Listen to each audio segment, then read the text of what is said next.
Fattaport, let me ask you this. What was the worst speech this past week by an old guy? Was it Joe Biden at the State of the Union, or was it Al Pacino revealing Oppenheimer as Best Picture? What's your pick? I mean, me personally, I didn't watch the State of the Union. I just don't give a shit for it. But what I did see was Al Smart Pacino move. announce the Best Picture winner at the Oscars. And I mean, a few years ago when it was accidentally said that La La Land won when it was Moonlight, like Steve Harvey literally announced the wrong movie title. And I still think this year's was just worse than that. Was it Steve Harvey that did it? That announced the... I don't remember who it was. Yeah, I don't remember who it was either. I remember Denzel was involved somehow because that story got leaked after the Will Smith incident, but I don't remember who the guy that read the name was. But yeah, you want to hear my take on the Pacino thing? It's not that bad. Let's hear it. It's not that bad. It was fine. I don't know. Like you said, the producers might have told him to not say the nominees. Like, it's not that big of a deal, but at the same time, it's like, first of all, this year was the first year they started an hour early, so it started at 6 our time, went till 9:30. The longest Oscars, 3.5 hours is their longest runtime. So you wait the 3 hours and 20 minutes to get to like the award that people want to talk about the most. Everybody wants to hear, and it takes Al Pacino 25 seconds to just. Oh, so if I'm gonna open it, it's in the envelope. Oh, I see Oppenheimer. Eyes see Oppenheimer. Who PR trained this guy? Obviously, it was nobody. Like it was just like definitely the worst announcement of all time. But at the same time, everyone knew who was gonna win going into it anyway. So I guess it really didn't matter that much. It's kind of like the Joe Buck call for the David Tyree catch. I don't know if you go back and watch that clip at all, but I mean, shout out Joe Buck, one of the best announcers in the game right now. We've talked about that Minneapolis Miracle clip as I think you and me have talked about that being like an all-time highlight, but in his call on that especially. But that the helmet catch for Tyree in the Super Bowl against the Patriots, it's not a great call, but the highlight itself, it lives on in infamy. So that's kind of this is Nolan's first like big break. I think this is his first Best Picture win, right? And his first Best Director win as well. I think nominated 6 times, and this was his first win. Somewhere around 6 or 7 nominations. Let me see where that stacks up amongst directors real quick. But so for like, I don't know, the highlight package, for whatever version of that it is for Nolan, like the announcement of his first big win is going to be the Pacino thing. But I don't know, see Oppenheimer, it's going to go down as an iconic moment. And I think it definitely will. It's going to be more memeable than the La La Land thing. I think, we got our jokes out of the La La Land thing, but it hasn't like stuck around. Like, I don't think people still reference it, or there's not like a picture. There was that people did meme the picture for them. I feel like for a while of them like flipping through the envelope, but I definitely haven't seen that one around in a minute. Let me see where Nolan was at for nominees. I think I'm looking at winners here. The most nominees ever for you are right though. Oh, good. Best Director. You guess how many? Most nominees? 8. 12. Shout out William Wyler. German American. Oh, filmmaker. Never heard of him. Black and white pictures. So, guy from back in the day. Okay. But sorry, what were you gonna say?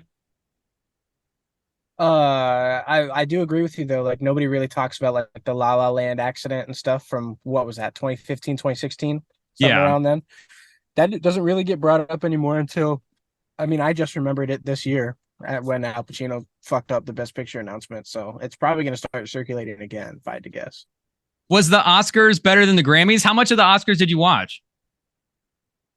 I watched the first hour by itself. And then the rest of it, I was just like watching like a Twitch stream on one screen and the Oscars on the other. So like when the big like awards came up, I would mute the Twitch stream and watch the Oscars. And then when it was like the costume awards, the sound awards, like all like the more minor things, I would mute it and just kind of like glance over at it time to time. But the last, like the Best Actor, Best Actress, and Best Picture, I watched completely by itself. Was it better than the Grammys? I guess you said, you watched the whole Grammys. So. Oh, okay. I mean, I'm more of a movie guy, so I prefer the Oscars over the Grammys no matter what. And I do think it was a little bit better just because I'm more involved when it comes to movies than music.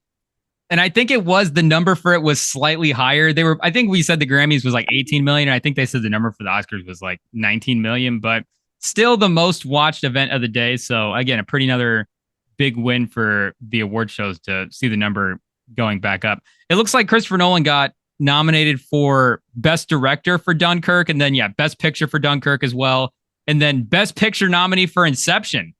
Is Inception top 5 Nolan for you? It's top 5. It's like top 10 in general. Oh, all time. Is it your favorite? I love that movie. Nolan movie? It's one of my favorites. I think Oppenheimer is probably my number one now. Over Dark Knight? For Nolan. But I'm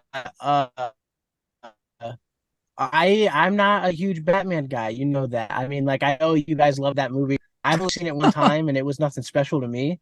But like, I know like for most people where it ranks pretty high, but it's just like a cup of tea. And I know that at least, like you're saying now, from the award standpoint, this movie is going to have that edge over The Dark Knight, where The Dark Knight, it's not a cult hit. Like it's, all-time box office. It was, for crossing the $1 billion mark for when it came out, it was all-time popular, but didn't necessarily crush in the awards circuit the way Oppenheimer did. But we were talking about this on a pod over the summer when we were talking about Nolan with one of Sam's guys. But I think this movie really is early candidate for like movie of the decade potential. And if you look at other movies this movie was nominated 13 times. So that is tied for second most. The most ever has been 14 times. That's been done by 3 movies. La La Land, the year that the picture was messed up, was one of those movies. Titanic as well was another one. Have you seen Titanic? Has your lady made you watch that? A long time, but yes. Was it because of the lady? It's a good movie. I think the last time I saw it was in school. I think we watched it in like 8th grade. Oh, okay. Honestly, that's not a bad movie to watch for school. You watched it in 8th grade? I think it was either 8th grade or early high school. It's one of the two. I don't remember. But the last time I saw it was one of those years. They let you see naked chicks in movies in 8th grade? Well, obviously they fast forward that part. Oh, okay. They're okay. Like, you're not going to see any of this sexual content here. We're going to skip the teacher's like panicking to hit the button like, oh no, look away, kids. Trying to find the remote. Yeah, somebody hit it. You got 2 for that one. And plus you're a Leo guy anyways, right? So makes sense that you would be in on Leo. Do you think Cillian Murphy has taken the best actor belt from Leo? Or is Leo just still far and away number 1? I think Leo all time is still number 1, but Cillian's like the amount of movies obviously isn't there. Like there's a lot of there's at least 5 or 10 Leonardo DiCaprio movies where you could say he was just excellent in. Mm-hmm. Cillian, like this is really his first big one, and then obviously he was Thomas Shelby. Yeah. What's that show called? Peaky Blinders? I'm forgetting the name of the show. Peaky Blinders, yes. But I think if he can get into another project like Oppenheimer, and he just has like one more big star-studded role, there's an opportunity there where he can take that top spot because he's just an amazing actor. I was definitely trying to figure out like his status in the game right now because I do think that Leo has still just best actor bill in terms of like he's going to crush the role, but also the box office draw of just any movie that he's going to be in. People are going to gravitate to go see it. It's probably going to be a major success. But I was trying to think if he had like the Daniel Day-Lewis type belt for, again, it's not like best on-screen actor, but it's like, that most committed actor type guy where Daniel Day-Lewis always gets the label for being the guy that just goes all in on the role. But he was more consistent with working with, like he had a couple movies with Paul Thomas Anderson, who's a pretty acclaimed director. And it just doesn't seem like Cillian Murphy is picking the director. Where I guess, Daniel Day-Lewis, it was like kind of no matter what he did, the role was going to be, I don't want to say like a guaranteed Oscar nomination, but just Daniel Day-Lewis had that status. And again, Murphy with a big director and in a big movie can get there where he's that best actor. But I don't know if you put him with like a new young upcoming guy in a movie that doesn't get a lot of hype. Like, I think, it could crush the role and it could be a success, but do you think he now has that industry status where the industry is just going to be eyeing everything? Like, he's just, every movie that he does now, is he just a favorite to be nominated for Best Actor? Has he achieved that status?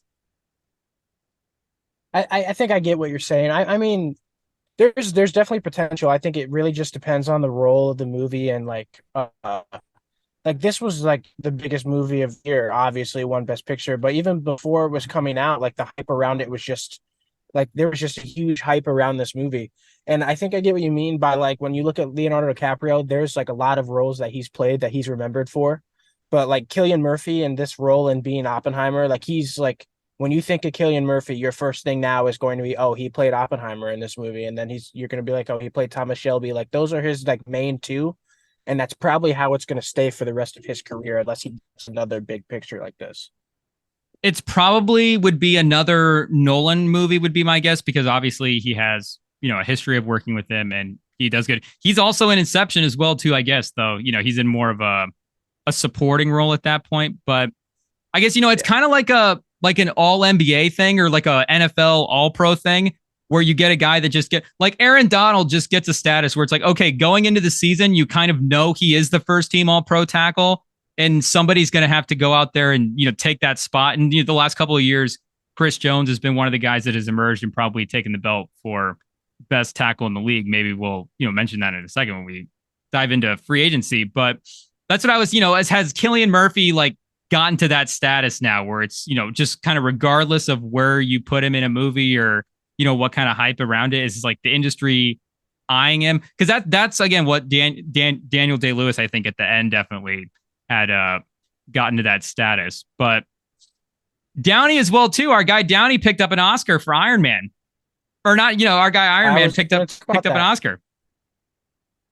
I was gonna say something about that. It's like we like grew up watching like all 27 of the movies he was in and stuff, and he finally wins his first. I cried. I teared up a little bit. Was it more emotional than Iron Man dying? Spoiler alert. Oh, if you haven't seen that movie by now, it's not a spoiler alert. That came out 5 years ago. Yeah, it's like statistically impossible that you've seen that movie. Like everybody spent money going to see it.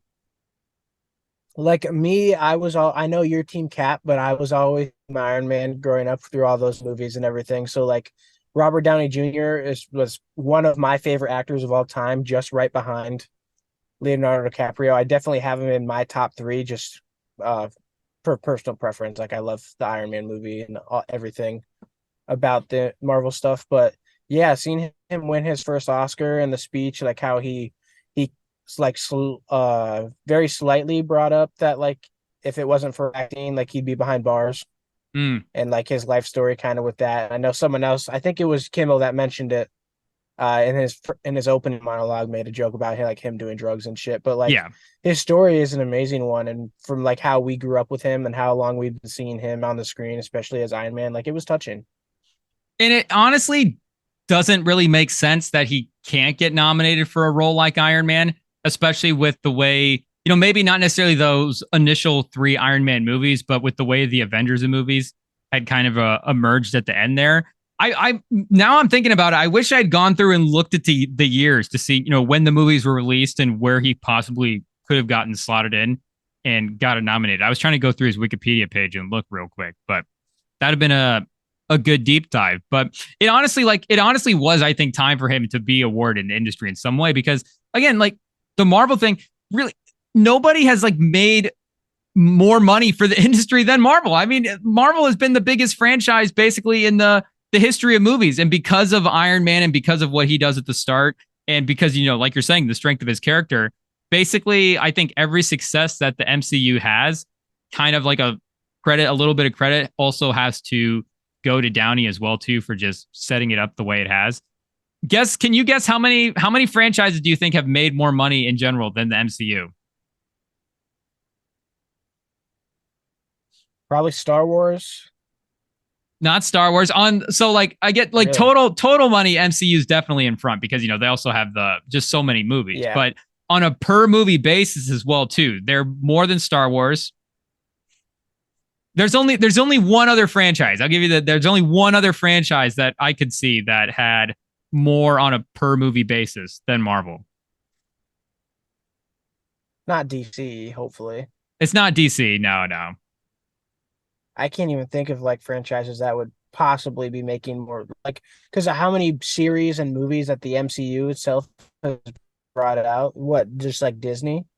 Yeah, it's okay. It's not really a franchise so much as it is like a brand. Disney is pretty close. Universal? It's Pixar movies. Pixar. Okay, yeah. I don't know why I wasn't thinking of that, but that definitely does make sense. Especially once you think about like just the amount of people that goes, you get like the real little kids that everybody's gonna go see a Pixar movie. So like on a per movie basis, I think the Hunger Games as well too was pretty close with even with the new one that they had. I think like 5 movies in there, but they were pretty close on a per movie basis as well too. So shout out to our guy Downey. Did you need to shout out Emma Stone at all? Where does Emma Stone rank on your favorite actors? She got Best Actress this year 2 times by 35.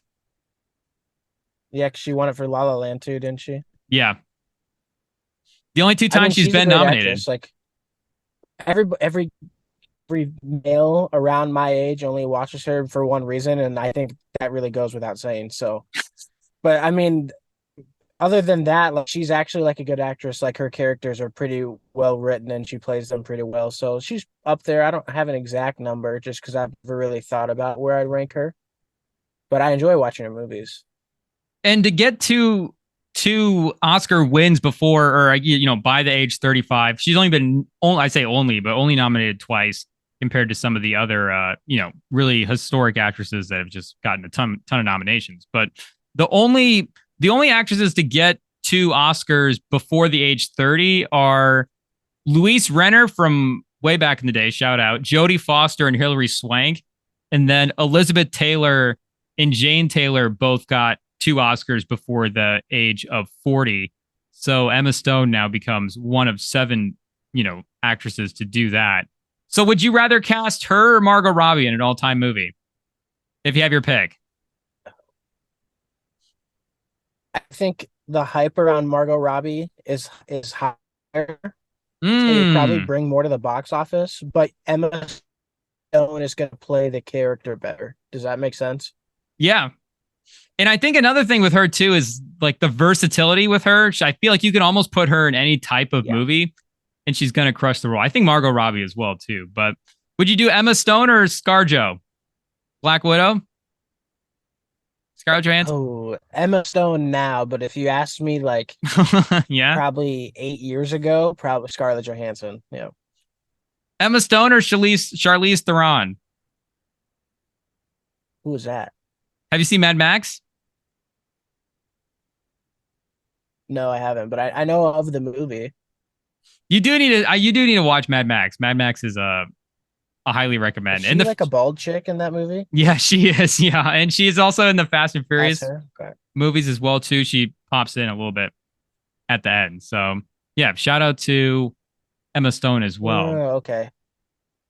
I feel like you know who she is. I just looked her up. She looks familiar. Yeah, she's familiar. I don't know of her name, but I recognize her face. Obviously, Monster. I think she won Best Actress for her role in a movie called Monster. And she had a movie a while back called Atomic Blonde. That was pretty popular. And people really liked. Let me look up her IMDb here and see what other movies that we might want to recommend. Because, I mean, the Fast and Furious franchise, it's like, you could just start from one and just work your way through. And I think that's definitely a good time. But yeah, Monster, obviously the big role. Mad Max. She did a couple of those Snow White movies, like those Snow White knockoffs that I've never seen. I can't imagine they're like super great, but yeah, Fast 10. Oh, apparently she's in an episode of The Boys as well too. Oh yeah, pops in at the end of Doctor Strange. She's in the end credit scene. I forgot about that as well too. Oh, when he gets that third eye and she pops out and is like, come with me or something. Yeah, okay. With the third eye. Long Shot, Bombshell, The Old Guard on Netflix. So I think honestly Emma Stone might have a better IMDb than Charlize Theron at this point. I did make a small list of movies from this Oscars that I haven't seen yet that I want to watch. What's With the number first one? one being The Holdovers Mmm. with Paul Giamatti, about like a teacher that has to stay back on like winter break, I think, for the Yeah. students who don't go home. And I don't remember this actress's name, but it was kind of a weird name, but she won Best Supporting Actress for Oh her yeah. role in that movie. And then obviously he was nominated for Best Actor, and I think it was nominated for Best Picture.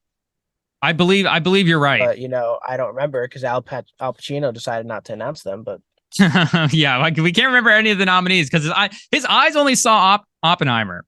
His eyes didn't see any I of think his the brain only told him to like, oh, envelope, let's open it. Like I think that was all that was going on up there. Divine Joy Randolph. Hopefully I got that right. Yeah. As Mary Lamb. I haven't seen The Holdovers yet And either. That's one of the then few from here I haven't seen.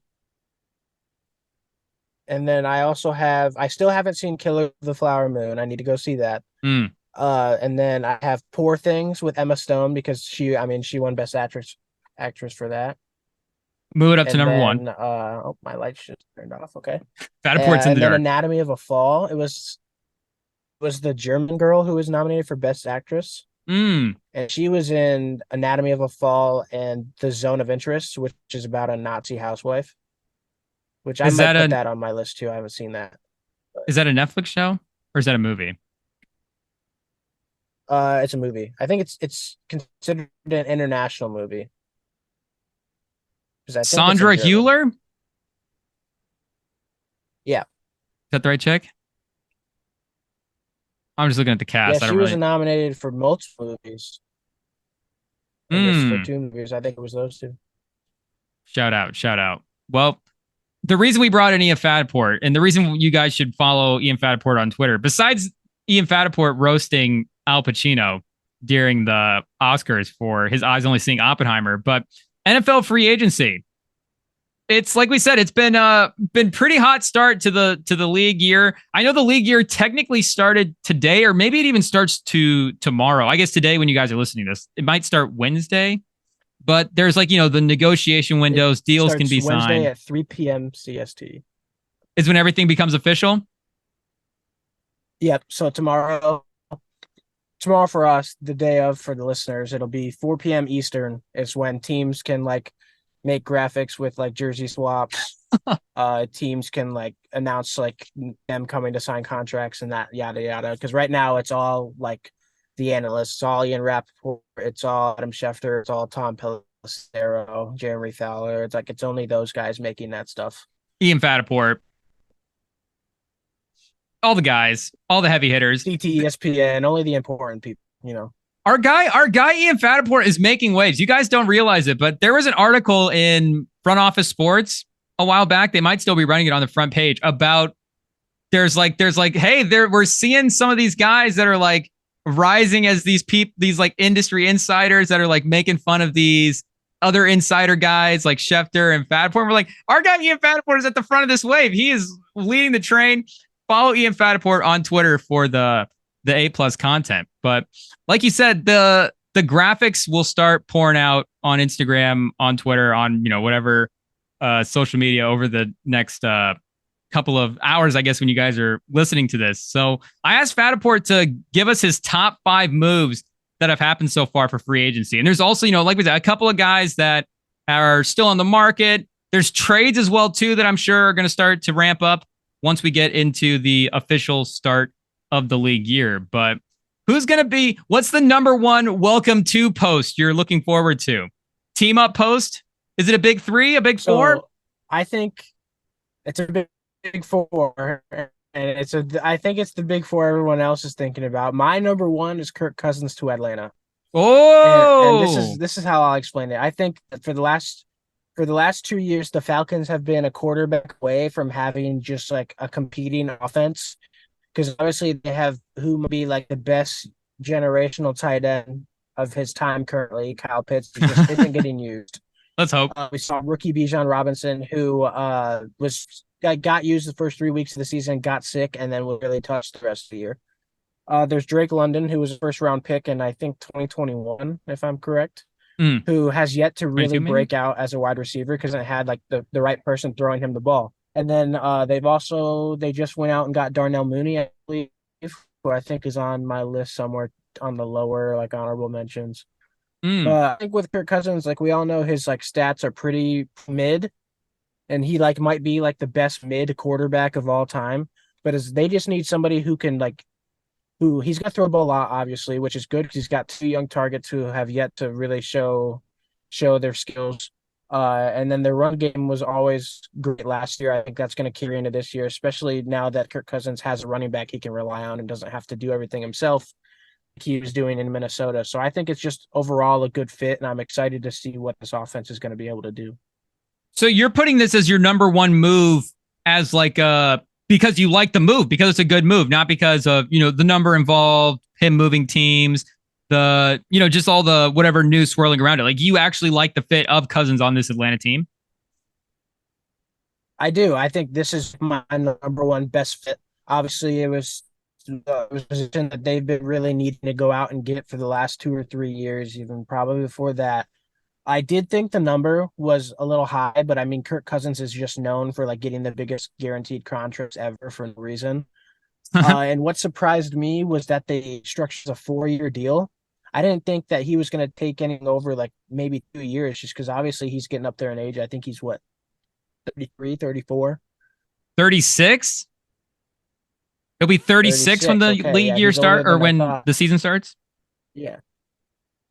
Older than I thought, and he's coming off of a full Achilles tear as well. So, I mean, he's definitely nearing the end of his career.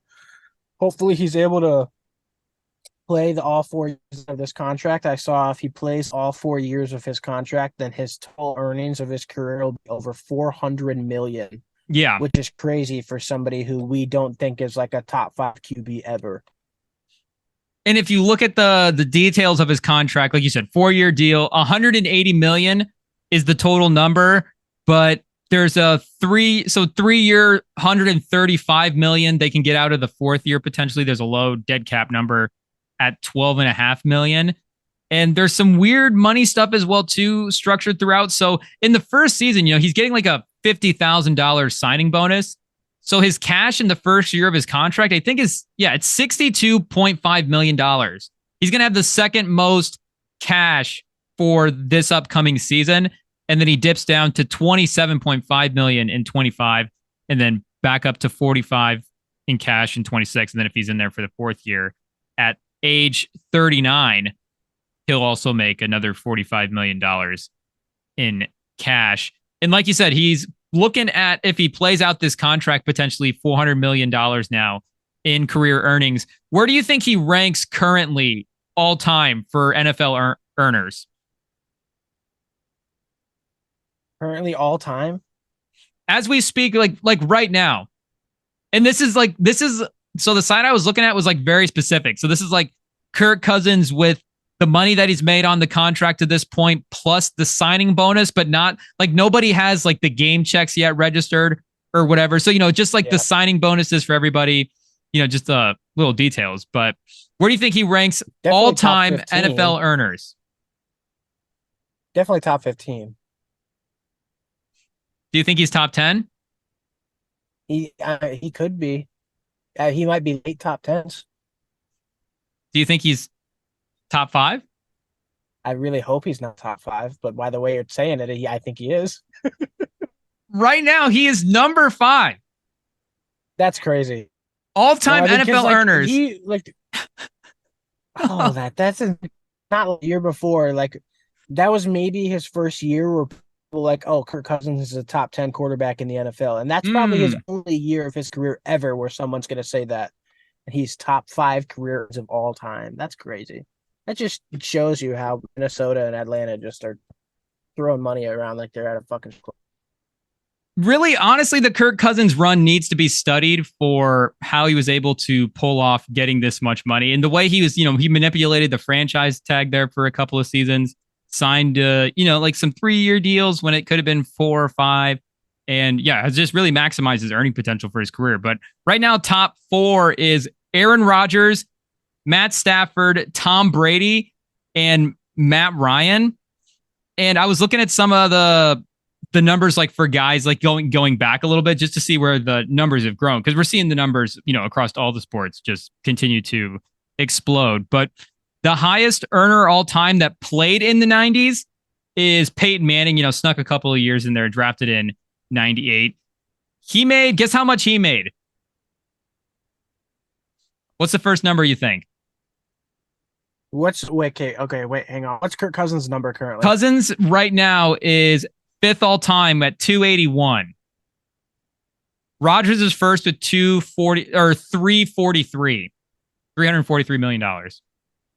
I'm going to say Manning is like 170. Manning is at like Manning is at 247, so he's not super far behind him. And I don't, he a lot higher than I thought. Definitely retired in 2015. I'm sure the last couple of years there really helped. But the highest earner that retired in the 90s, the final season of their career was in the 90s, was Dan Marino. He made $51 million for his career.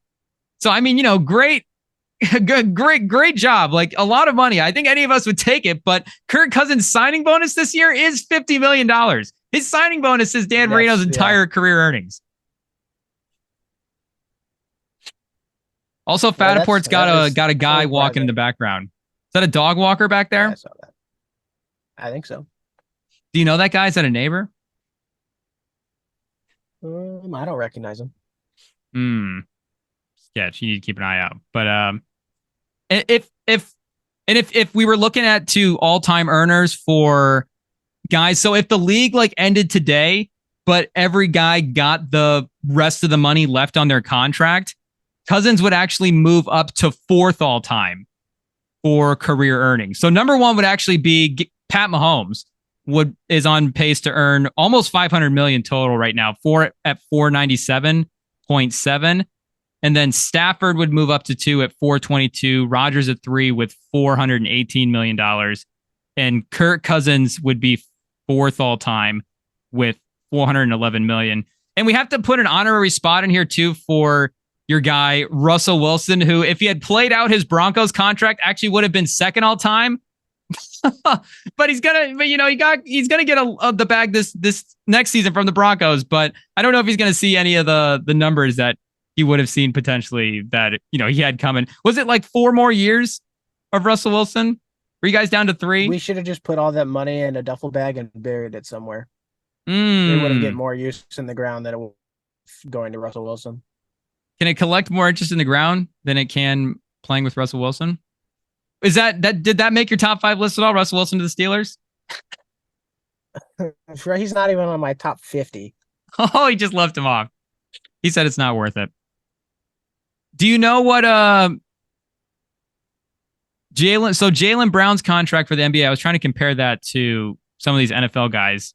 His contract that he just signed, his extension is $286 million over just 5 years. The NBA numbers are insane. Like we said, that's what Kirk Cousins is at for career earnings. So people think Kirk Cousins is, really raking the NFL. Yeah, Jaylen Brown's having a phenomenal season. I'm not saying Jaylen Brown is Kirk Cousins. Just these sports league numbers. What did Ohtani end up getting? 700 million. 10 years, 700 mil. 700 million. Only like $2 million though.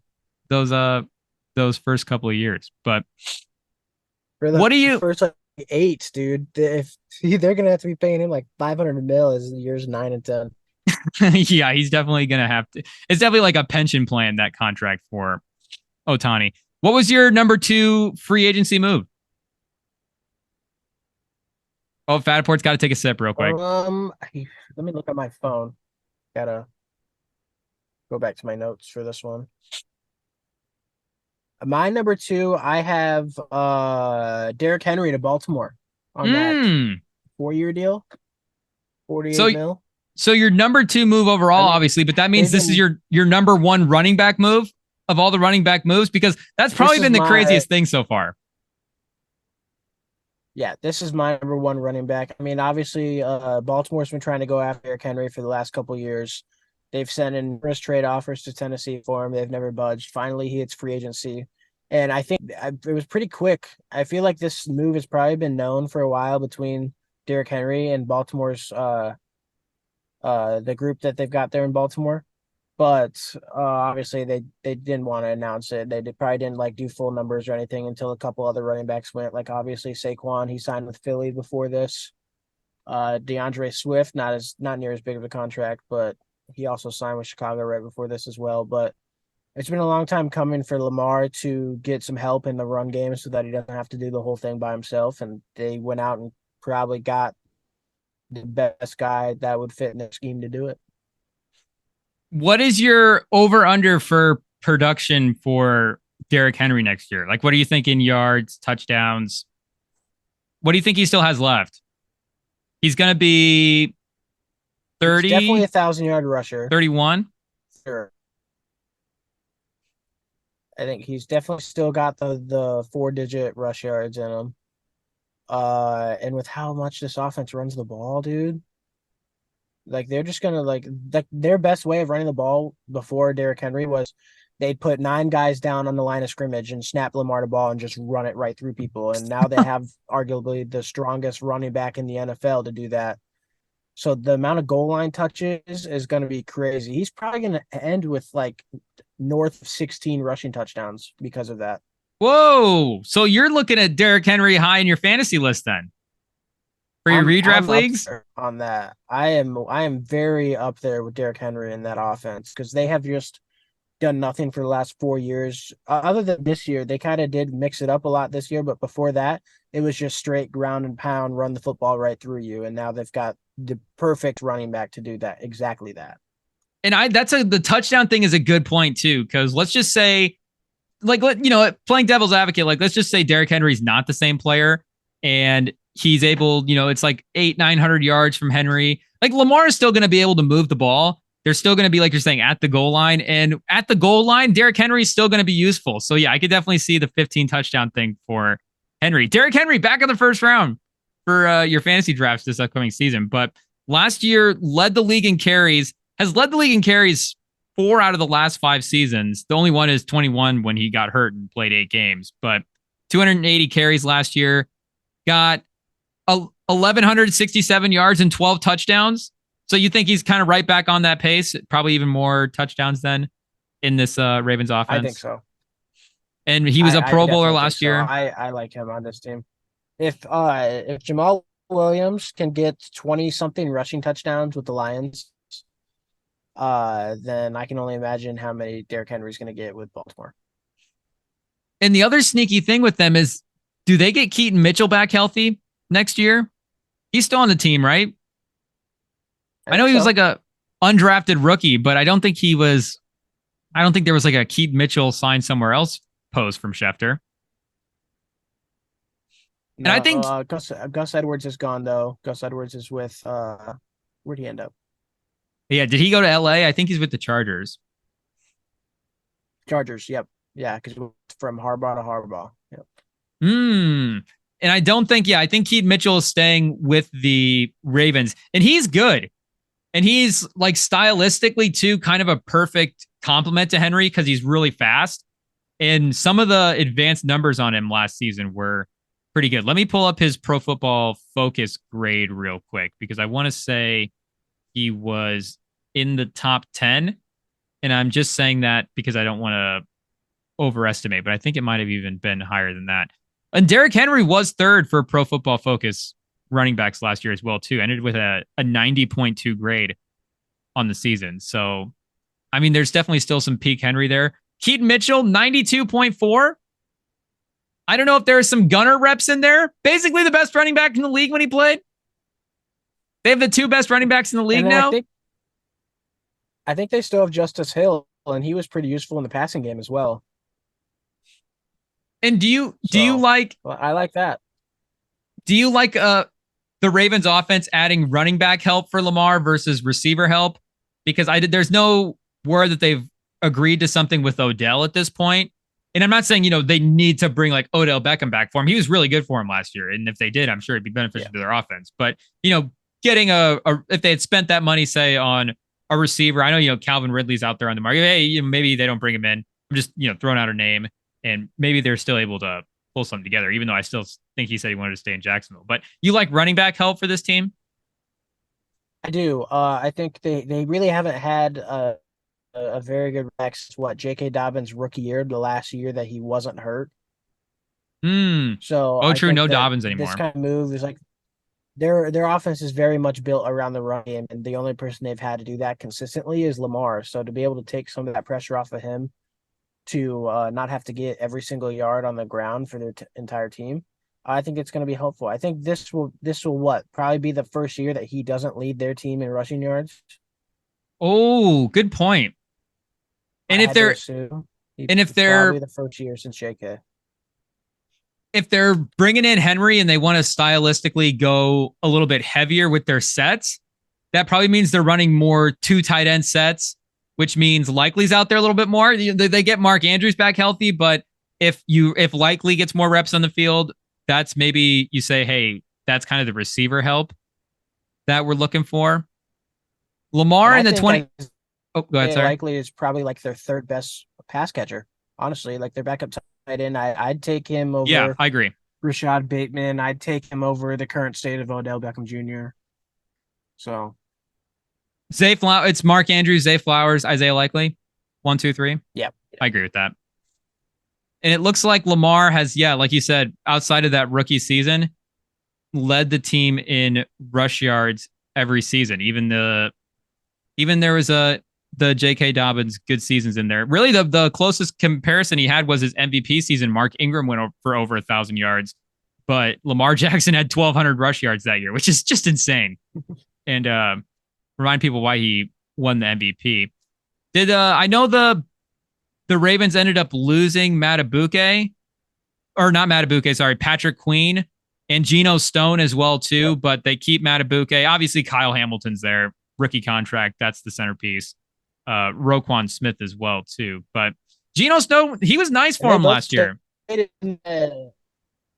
Yeah, and they both stayed in the NFC North. Like one went to Pittsburgh, one went to Cincinnati. I thought that was weird.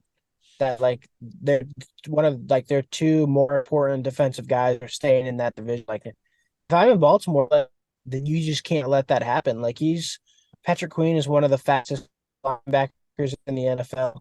Geno Stone was like number 2, I think, in interceptions last year. Yeah. Behind previously noted Justin Simmons, rest in peace to him being in a Broncos form. But so yeah, I mean, oh duh. But I think Simmons was tied too. Top Yeah, 5. He was not number 1. He was top 5. Yeah, and I think like you're saying, Geno Stone was in there too, and I think he's going to be a good help for that Bengals secondary. They needed some secondary help. They just got some young pieces in there.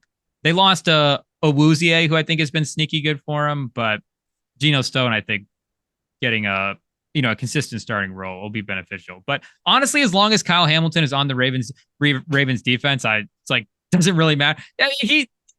Every play, it's like Kyle Hamilton is gonna find the ball. I don't know how he does it. Somehow, like even in the playoff game where it was like there was just that batted pass, and somehow Kyle Hamilton's there for the interception. Just, I think he's only in his second season as well too. So he's him and Lamar definitely the studs that you want to build around. What's your number 3 free agent move? Number 3, I think I gotta look. We're going back to the notes. Running back. Oh, DeAndre Swift to Chicago. I have him as number 3. Oh, and I'm mad because I feel like Philly really revived his career, and he's definitely one of like the more rushing threats and the bigger rushing threats in the NFL right now. And like obviously last year in Detroit, nobody thought that. Everyone was like, okay, it's getting replaced. He doesn't matter anymore. But I just think that Chicago really hasn't had like their number 1 running back in so long. And now they probably, with DeAndre Swift, will have the stability in the backfield. And obviously they drafted Roshan Johnson, but like we already know that he's not ready he's not ready to be the number 1 guy yet. Khalil Herbert is really good, but like no one thinks of him as being the number 1 guy. So with DeAndre Swift, you finally have a running back in there, probably since like Matt Forte. I was gonna say Forte, the number one back. Does Tariq Cohen count? There was like a season and a half of Tariq Cohen. I mean, he didn't really have anything. Like, he was fast, but like he was what, 5'9". Like, if he was injured because like every time you hit him, he breaks something, just because how like small frame he is. But So they had Forte for like 8 seasons. Cedric Benson as well too. Shout out Cedric Benson on the Super Bowl team that ended up losing to the Colts, but Forte in 08. Then Jordan Howard after that, in Montgomery after that. yeah, Swift is an upgrade from both those guys as well too, just in general. I think he's definitely an upgrade from I think he's an upgrade from Montgomery. I think Montgomery Yeah. is having good years with Detroit, but like he's Swift, like they put him in the Phillies offense, into Philly's offense, and he was like the top 5 rusher in the NFL. And I mean, I Philly just like revives the running back careers like that. Like they made Miles Sanders look like a god, sent him to Carolina, and he was getting out rushed by Chuba Hubbard. So you had this Swift move over Saquon then, going to Philly I don't have Saquon on my list at all. I think that move was stupid for Philadelphia. for the team that revives running backs. I think it was dumb. For money reasons or for player reasons? For money reasons. I think Saquon, obviously, Okay. if I'm a running back in the NFL, I want to play for Philly because of how well their rushing offense works, and I know how well I'm going to do as a running back there. But for Philly, like their last 2 years, they took DeAndre Swift, who was having a dying career in Detroit, and brought him to Philadelphia. Top 5 rusher in the NFL, had I think just under or just over 1,000 yards, around the 1,000 yard right there. And definitely from Had a good scrimmage. amount of rushing touchdowns.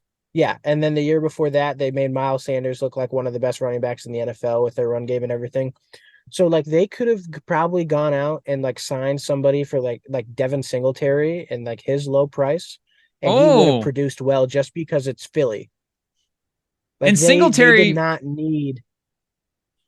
Singletary's replacing Saquon in New York as well too. Yeah, like they did not need like a big running back name to do what they do in Philly. They could have taken any backup running back in the NFL and probably do the same thing that they did with Miles Sanders and DeAndre Swift. Like obviously with Saquon there, it's going to be massive and he's going to do so well. But I just don't think that's where they needed to spend their money. I think they could probably use like a quality wide receiver 3. They definitely had problems on the defensive side in the last 7 games of the year. They probably could have addressed that. Uh, and I know that they definitely still have the money and cap space to be able to do a little bit of that. Like I know today they signed Jordan Poyer, I believe, so he's now one of their safeties on the defensive side of the ball. But I just think that I don't think the Saquon move was necessary, is why I don't have it on the list. So my thing with the running back position right now, and I know I've said this before, but at some point, the cost just for these guys, there are certain running backs where it's like, okay, I get that. Yeah, again, there are running backs, but then there are certain guys that kind of cross over into that weapons threshold where I think McCaffrey is kind of, he's just worth every penny. You know, Bijan, I think, has the potential to be that where, again, the Saquon number for running backs, you're paying him high amongst running backs. But if you're putting him for, the flex positions where it's the tight ends don't get paid either, but specifically the receivers, a $12 million receiver right now. Gabe Davis got $13 million from the Jags. Would you rather have them gone out and got Gabe Davis instead of Saquon or a player like that? Mooney got $13 million from the Falcons as well too. I think it would have addressed their team needs a little bit more reasonably. Like obviously, I still think the Saquon move is like it's good for Saquon, and he's going to be a monster there. I just don't think it was necessary. Like if you're going to go out and sign like a top tier guy, they probably could have addressed so many more positions before running back. Is there a whiff of we need to give Jalen Hurts some help? And like you're saying, it's not just a receiver thing, but when you get a running back specifically, that's a different kind of help. I'm not saying I personally think I, would build around Jalen Hurts and trust him, as a franchise guy, but is there a little bit of that at all especially with how their offense looked at points last year? I mean, yeah, if you watch their last 6-7 games of the season and their game against the Bucks in the playoffs, like your first thought is going to be like, holy shit, this Jalen Hurts guy sucks. Let's take something off his shoulders. So, I mean, signing the best running, like one of the top 3 running back free agents in the NFL is definitely going to do that for him. There might be a sense of urgency now in that locker room, in that franchise, because Jalen Hurts, I mean, obviously took him to the Super Bowl, started off really good last year in the first 10 weeks of the season. And then after that, he was that whole offense and that defense. Honestly, they were both just dumpster fires. Again, I still have a lot of hurt stocks, so I would trust him to get back on track, especially with a good coordinator like Kellen Moore there in place. And I think of the teams too that Saquon was rumored to go to, like you're saying, just the offensive line and the situation for him specifically was just a smart play for him in general. But was that your number 3 or 4 move? Was there any other running back moves that you had on your list? Swift was my 3. No more running backs in my top 5. I've got 2 defense guys now. Did you have any thoughts on some of the other running back moves? I guess we could finish up on them quickly, pause. But I know Aaron Jones, he ended up on the Vikings. Where did Mixon ended up going? Josh Jacobs went to the Packers. Josh Jacobs to the Packers, Aaron Jones to the Vikings, Mixon to... And we've got Mixon to the Texans. To the Texans, yeah, I think that's going to be a pretty good... Texans are pretty much stacked now. Like, they just got defensive end or defensive lineman who they just get. That was Hunter. That was the one move going into free agency. I know I didn't say it on the pod, but I had a bunch of like pairings written down. And one that I got right was Danielle Hunter to the Texans, because another list I had too was just like what, the assets that the team has, like who has the most room for improvement going into the offseason.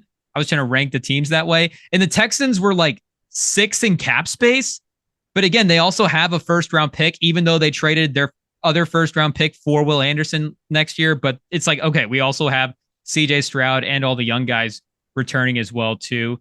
And I thought to have that cap space, like they had Greenard in that edge spot last year, who was a really good player, but Hunter is like, a top tier, borderline, all pro level pass rusher guy. So if you have a little extra money to spend, it's like, could we upgrade that extra spot above, across from Will Anderson on the other side of the line? Was that on your top 5, Hunter to the Texans? So I made this list like an hour before that came through, so it's not on my list, but if I reworked it, it'd probably be on my back end of my top 5.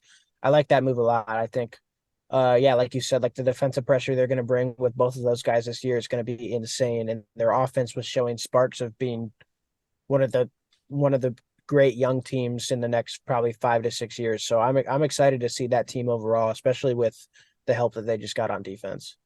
And the funny thing is too, Greenard ended up winning. He ended up going to the Vikings.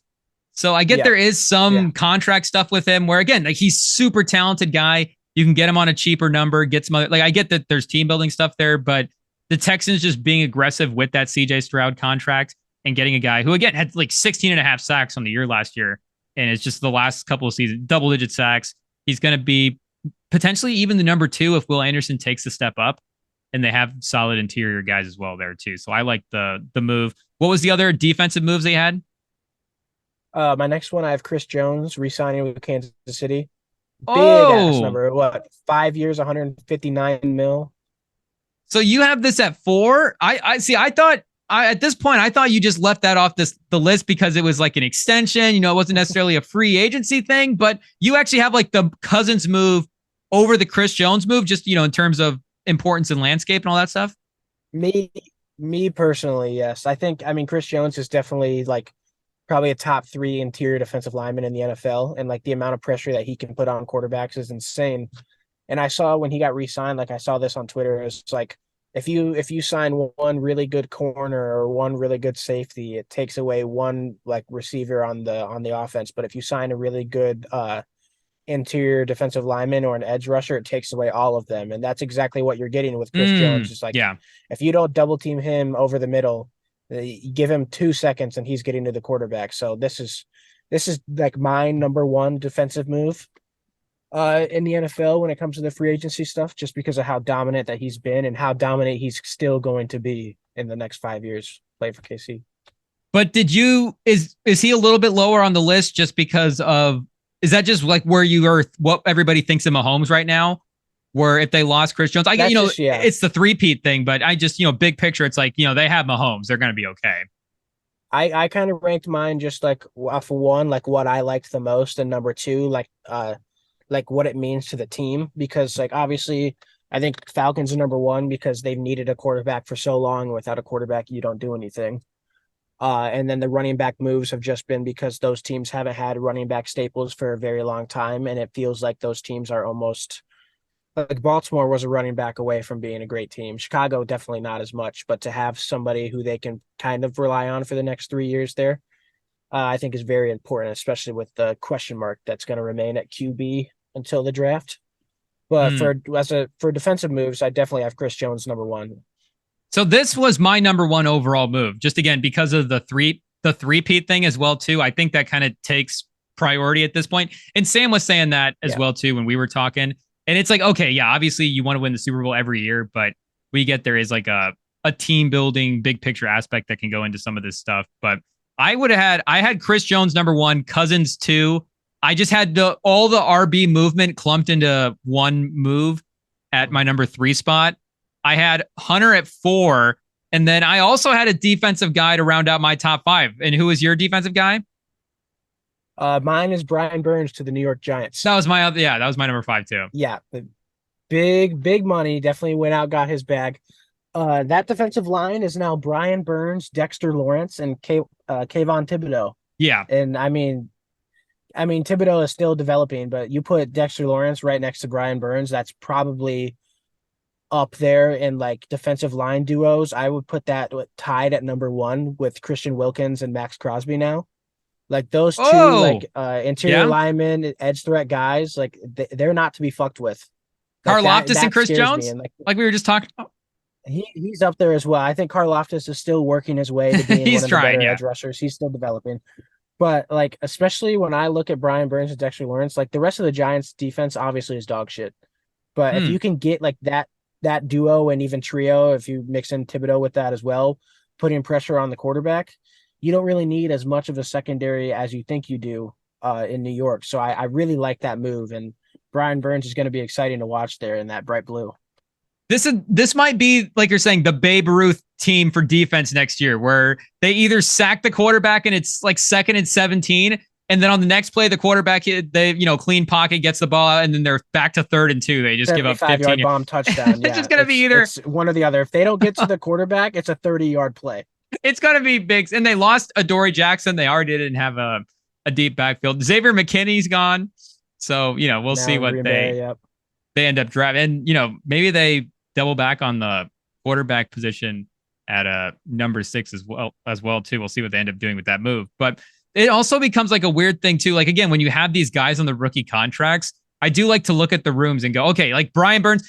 So, well, I like Brian Burns at $28 million, like whatever you think about the price, like you're saying, the duo of those two guys, the money does average out. And it's like, okay, that is like a pretty affordable room while you have Thibodeau on that contract. Take advantage of having your cheap guys. But of the two rushers, you have more stock in Burns. Is that just a current thing? He's more in his peak, or you just think he's just better player? I think, are you comparing to Dexter Lawrence, or who are you comparing to? Thibodeau between the rushers? I definitely think Brian Burns is a better rusher than Thibodeau. Is that is currently, or would you just say, next 3-4 years too? I think currently in the next 3-4 years. Okay. I think Thibodeau he's also very good. I think he was picked a little high in his draft class because he went at 5. Yeah, top 5. I believe it was 5th overall. That was a little too soon. I feel like I don't think he's lived up to those expectations yet, but there's still definitely room for him to get there. And now that he's got a guy next to him, Dexter Lawrence, and another guy on the other side of him, and Brian Burns, that's going to free up even more space for him to get to the quarterback this year. So that entire D-line is just going to feast all season. The top 5 of that draft, 2020, 2023, or 2022 NFL draft, Trayvon Walker, Aiden Hutchinson, Derek Singletary, Sauce Gardner, Kayvon Thibodeau. It's a pretty good top 5. It's not bad. Like the best defensive top 5 in a draft in a while. That was pretty good. I mean, Trayvon Walker, obviously, nobody was really saying he was supposed to go number 1. And I mean, I don't think he's proved that he should have been number 1 yet. I mean, Aiden Hutchinson is probably my favorite of that top 5. Yeah. With Sauce being a close second. So. But if you flipped it around and put Trayvon Walker at 5, it would make a lot more sense. He has shown some flashes. Yeah. Thibodeau as well, too, has flashed a lot. So I still have a lot of Thibodeau stock. He's a little bit on the younger side, too, for some of these guys. So was there any other honorable mention moves that you needed to mention quickly? I'll put this one as tied for fifth. Christian Wilkins to the Raiders. They're going to sweep us again. They're going to sweep Denver this year because there's no way in hell we block that combo with Wilkins and Max Crosby. You're saying no fucking way. You're saying Aiden O'Connell's better than Jarrett Stidham? I mean, now that they have Gardner Minshew, you're a Colts guy. So I mean, shit, our defense is looking a little weak right now. We just cut pretty much everybody who was good on our team. So I think we're getting swept by the Raiders. We're getting swept by the Chiefs, and we'll probably split with the Chargers. That's going to be the next 6 years of Denver Broncos division football. So you're still going to sneak a win on the Harbaugh team? Oh, absolutely. Yeah, the Chargers are ass. Don't forget about that. They'll figure out a way to lose the game. And if you could actually just sweep the Harbaugh thing too, just to, the first year, just, hey, welcome to the NFL. We'd appreciate it. Welcome back, bitch. That's what we're going to tell them. Yep. The Michigan fans we don't wish anything bad on Harbaugh. We love Harbaugh is my favorite coach of all time, obviously, football coach of all time. Got us the national title, an incredible run. I hope he does, amazing things in the NFL. I'm just saying, if he gets a little welcome back. As a Broncos fan and as an Iowa fan, he can go fuck himself. I mean, we're going to show him who daddy is come year one. Hopefully we can get both games. I know we're going to definitely get one. Rem and Sam doesn't fully support everything that Ian Fattaport says. Jim Harbaugh, we're fans. We love you. If you ever want to jump on, we'll kick Ian Fattaport off. No problem. But yeah, I said, I'll give him like the best sloppy toppy anyone's ever gotten if he comes on the podcast. He'll change his mind in a second. I'll the shit out of him, but while he's not here, he can go to hell. He goes, Harbaugh, please come to Denver. We'll trade Fade for you right away, please. Just the minute he's in person. Do you want to just, I can just give you the floor if you want to rant about Russell Wilson. Rant about the Broncos. I'm just glad that period is over. The Broncos have just been a complete failure of a franchise in the last 3 days. We just sucked up a ton of money with a vacuum pretty much by cutting Russell Wilson. We cut our second best player on our team in Justin Simmons, and I know it was probably because we'd eat a lot of money. But then our replacement was Brandon Jones, the Dolphins' backup safety, who was good in 2021 and hasn't done anything since. So I kind of liked him that year. But I don't want to talk can't call him replacement because he's not fucking replacing anything. He's just there now. Was Simmons your favorite player on the Broncos? He was PS2 is my favorite, but he was definitely a close second. I have Justin Simmons jersey. It's hanging up in my room. Oh, I don't know. I think if he goes to play somewhere else and it's just the best safety of all time, what the fuck do I do at that point? Fortunately, he's in his early 30s. So, 30. If he just turned 30, I believe. Oh, okay. So he could have a couple more seasons. And you said he's on Philly? No, that was Jordan Poyer. Justin Poyer. Simmons, I saw. He's still a free agent. Yeah. He's still a free. I saw a report. It was ML Football on X, so obviously they're not very trustworthy. But it was a report that was something along the lines of they're trying to get a deal done for Justin Simmons. I don't remember what team, but there wasn't a deal official yet. But they were trying to get one done. I don't remember what team. I wish I could. Yeah, I'm making a quick search. Okay, I've got a Titan site saying the Titans are going after Justin Simmons. Per Diana Rossini. So maybe he lands in Tennessee, potentially. If he ends up in Philly, dude, I'm just gonna fucking shoot myself. Well, yeah, if they get Poyer and Simmons, I don't know. I thought that we were possibly gonna go after Poyer because we cut Justin Simmons. And then he signed with Philly, and I'm like, okay, well, that dream's out of the window. Yeah. Saved you guys $14.5 million in cap space. Did you have to cut him because of the Russell Wilson thing? Is he just a byproduct of that? Probably. I mean, yeah, it's the same reason why we traded Judy. I think we would have probably traded Judy next year if it wasn't for Russ's contract. I won't be surprised if we see a Cortland Sutton cutting by before the draft starts. Yeah, and he's on an island on his own, and he's said publicly on his X account that like, holy shit, I'm by myself now, and Is like the he's dog not going to walker want to going be back there through? for long if that continues. I thought I heard somebody walking, but I don't see anybody. Oh, that's not good. You can hear I'm getting footsteps, robbed. but you can't see anybody. Is it a ghost? Don't worry. If somebody comes by one of my windows, they're getting this right at the dome. Is your car haunted? I've never heard of somebody having Don't a say that. haunted car.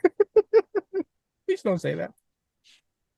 If because houses all the time, like if an accident happens in a house, then like the house is immediately cursed. But if a car gets in like an accident and they fix it up and resell it, you buy like a perfectly fine car that's been worked on. Nobody's ever talked about their car being cursed. We need to get a Ghost Hunters Rem and Sam Plus. We're gonna pilot a Ghost Hunters car series on the Rem and Sam Plus. But what else did you guys lose somebody else? My car's gonna start because when we were in the middle of this light up here did just shut off on its own, so my battery might be dead, but we'll give it a try. No, I think you get a couple hours on your battery. I think it'll be all right. That's why it's like a all night thing. Because if you leave it on like all night, you're leaving it on like 6, 7, 8 hours. But yeah, and I have left lights on in here before, and I think it does shut off after like 10 to 15 minutes just so it doesn't kill the battery. I do like that feature about my car. So that could just be it. Or it could be the ghost messing with the lights. Or it could be the ghost. And Judy was traded to the Browns. What did you guys end up getting for Judy? Was it like a 6th-round pick? Bunch of dog shit. It was 5th and a 6th, I think. Was there any other honorable mentions that you had too? You said the Wilkins one was tied. Yes. I like the Wilkins one too. I think that might be was tied. Max Crosby's best defensive line teammate he's had there. I did touch on Mooney to Atlanta earlier. I do like that. I like that they're adding another receiver. John Runyon signed to the Giants, 3 years, $30 million. They finally are getting some offensive line help of people who actually we know. Unfortunately, the center that they drafted, the grades on him were not fantastic for the last season. So no, not surprising they were going and then we did touch on Patrick Queen to Pittsburgh. I have that on here. Jalen Johnson's extension with the Bears. I like that. He's one of the better young corners in the NFL. Agree, yeah. And then lastly, I have Xavier McKinney to the Packers. They've had defensive trouble for a very long time now. And I think it's good that they're finally addressing it. Did you like the Josh Jacobs thing too? I did. It was very unexpected. I thought I thought Aaron Jones had a fine year last year. I just figured they were going to give him like a 1 or 2 year deal and call it good.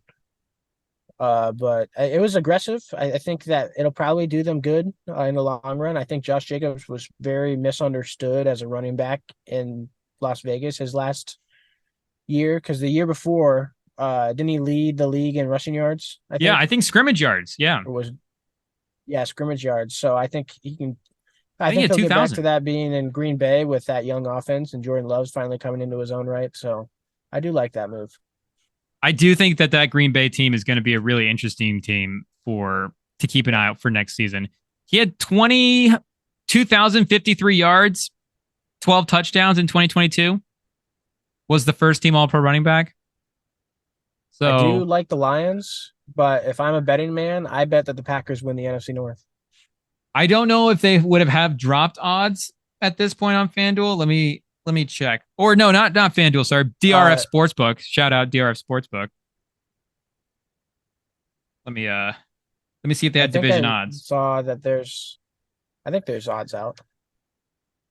I'm sure they drop. I mean, they drop most of the stuff like right after the season ends. So I wouldn't be surprised. Sure the odds will like change drastically as free agent moves move around, just so people get antsy and just start betting. That would be the only reason that it would not happen, but just they'd be closed waiting for the moves to happen. Yeah. So right now the Lions are first to win the division, plus 135. Packers plus 220. Yeah. Bears 4-1 if Caleb Williams just transcend it. Right now, so the Vikings last in the NFC North. The Vikings are last. They do not have a lot of stock in Sam Darnold. I cannot blame them. If I'm Justin Jefferson and I hear that we go from Kirk Cousins, who I'm already pissed at, to Sam Darnold, who has not been a starter in 3 years, I would want to go play for the Bengals. But they also bring in, like we said, Aaron Jones. They bring in Greenard. They bring in Van Ginkel. from the Dolphins, who had kind of a nice season. Dolphins, yeah. 10 million on Darnold. I don't know. They might be better. I did see from a reputable source by the name of CT ESPN Network on X that there's possible Justin Jefferson news coming out. So, ooh, maybe ooh. T. Higgins traded to the Minnesota Vikings for Justin Jefferson. Oh, whoa. Whoa. What does that trade look T. like? Higgins wants a trade. Justin Jefferson wants to play for Joe Burrow. Whoa. The teammates pair up all the LSU guys back together. That would have to be like a first, a second, and T. Higgins for Justin Jefferson. That's it? You think more? I mean, T. Higgins is very good, though. Like, he's a wide receiver 1 on any other team other than, like, the Bengals and the Vikings. Is it okay? So you're the Vikings. I'm the Bengals. Is it our first and second this year? Or can we do our first this year and our second next year, or second this year, first next year? It would have to be this year. You want both of our? It was just the first and a second. You want our first two picks this year and T. Higgins. If it was over multiple years, it would have to be like a first next year, a first the year after that, and like a second and like a second this year and a second next year, and T. Higgins. But if we do our first and second and T. Higgins, we can get it done for this season. I mean, I don't see why not. And for the Bengals, that would be that will never do it. The Vikings will never do it just because Justin Jefferson's like a generational wide receiver, and there's no way in hell they trade that. But he doesn't seem to be happy playing in Minnesota. Let me double check the Tyreek Hill trade real quick, because that ended up being a first and a second, but I don't know if that was 2 firsts. Devontae Adams was also a first and a second, I believe. Yeah. And I know that the Chiefs ended up moving that pick around and getting a couple more things, but they got the 29th pick in the draft, the 50th pick, which was a second rounder, a fourth rounder, and a 6th rounder. So a first, a second, 2 fourths, and a 6th for Tyreek Hill. But so he's also what, 28, 29? Justin Jefferson's what, 24? A little bit younger. Youth plays a part, and like Devontae Adams was a first and a second, but he's like 32. So if it's a first, T. Higgins, a first, a second, and a second for T. Higgins, Jefferson will be 25. T. Higgins, a first and 2 seconds, I would say yes, absolutely. I feel like that would be tempting for both sides. Because like you said, to replace with T. Higgins, but get the picks. But then to get Jefferson, if you're the Bengals, that could be nuts. You would have to go get Clyde Edwards-Helaire at that point. It'd just be necessary. Put the whole team back together. Just build the entire 2018 LSU? 19? I think Clyde might actually be good on that team again. He's flashed a little bit in the playoffs, mixing him in the screen game. And especially if you put him next to the guys who he played his best football ever with, I would just bring it back, I feel like. Do you have sources on this, Fattaport? Do you know something? Is that why you're bringing that up? Dude, it's the most reputable. Antonio Brown is the most like trustworthy, smart, not CTE person I've ever known. Did he say that's reputable to me? Did he say Jetta for Higgins? He didn't say that, but I saw a tweet that was like Justin Jefferson news incoming. Stay tuned. Some bullshit like that. Wow. So you guys heard it here. Aggregators, you heard it. Fattaport said that the Bengals are talking to the Vikings about a T. Higgins for Justin Jefferson trade. That's crazy. That is, I was trying to think of some fake trades to just for maybe a couple of pods that we might do over the offseason. And that's a really good one. That's better than anyone that I thought. Because I actually do think that if you're throwing T. Higgins in that deal and he wants to be, like, if he just wants to be at a place where they give him money and give him the ball and he's fine with that. I'm going to be honest.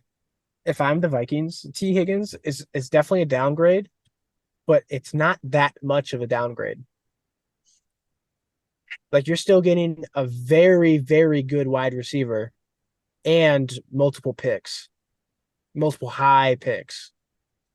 I'm trying to think if there's an NBA trade. Maybe it's like the Davis trade when he went to the Pelicans and they get Brandon Ingram and Lonzo Ball, Josh Hart, and not Kyle Kuzma. He's like the one piece that ended up staying. But Like And all now the with the young Vikings, guys. like there's a lot of people that have left. There's like just having Justin Jefferson isn't enough to save that team. You're going to need picks and money to bring that team back. Like, because their starting quarterback right now is Sam Darnold, and there's no way in hell they do any good with that. And if you have the picks, if you have the extra picks as well too, you're sitting at 11 this year. So now are we in play to trade up? Where you trade up for either the best receiver or like the second or third best quarterback. should we end on a teaser for something we might talk about in the future? If you're the Patriots or the Commanders, you're definitely taking a quarterback at 2 and 3. If I'm the Patriots, I'm taking a quarterback. If I'm the Commanders, I'm not taking a quarterback. So if you're the Vikings and you have a couple extra picks that you get from a Jefferson trade, because like the thing would be like you immediately look at that and go, hey, we could trade up like maybe the Giants. Is it like could we trade up and get McCarthy or somebody like that? But if you have like a nice haul of picks, maybe you're trading up and it's if you're trading up to 2, is that Jaden Daniels and T. Higgins and Jordan Addison next year? I mean, that would be good. Like if I'm the Commanders, I'm either drafting Marvin Harrison at 2 or I'm trading back. I don't think they should take quarterback. But So I'm just a fat fuck from Iowa. No one cares what I say. So would you rather have Sam Darnold, Justin Jefferson, and Addison, or rookie quarterback of your choice, T. Higgins, Jordan Addison? I'd rather have the rookie quarterback, T. Higgins, Jordan Addison. Drake May. It depends on how many picks they get to keep if they trade up. Like if they trade for T. Higgins and then use every single pick to trade up to the 2 spot for a quarterback, I don't like it. If they're able to keep some picks out of that deal for youth along the way, if they're 25 or even 26 picks, then I like it because they need a lot more than just a very good wide receiver to fix that team right now. So when the Rams traded up for the number 1 pick for Goff, they went from 15 to 1, and they gave up a first round pick, a second, a third, a first, and a third, 2 firsts, 2 seconds, and 2 thirds. Yeah, that's kind of a haul. That might be that is a haul. And even like the Panthers, when they went from 9 to 1, there was 2 firsts, 2 seconds, and a top 15 receiver. Yeah, reroute T. Higgins to the Commanders to get Drake May. Which if you equate DJ Moore, that's probably 2 firsts, 2 seconds, and 2 thirds. Maybe even 2 firsts and 3 seconds. Probably third, but it's close. So you can already tell if we were running the Vikings and the phone was ringing for Jefferson, T. Higgins, this is already like a all-nighter meeting. Yeah. No one's sleeping for 3 days if that's the conversation.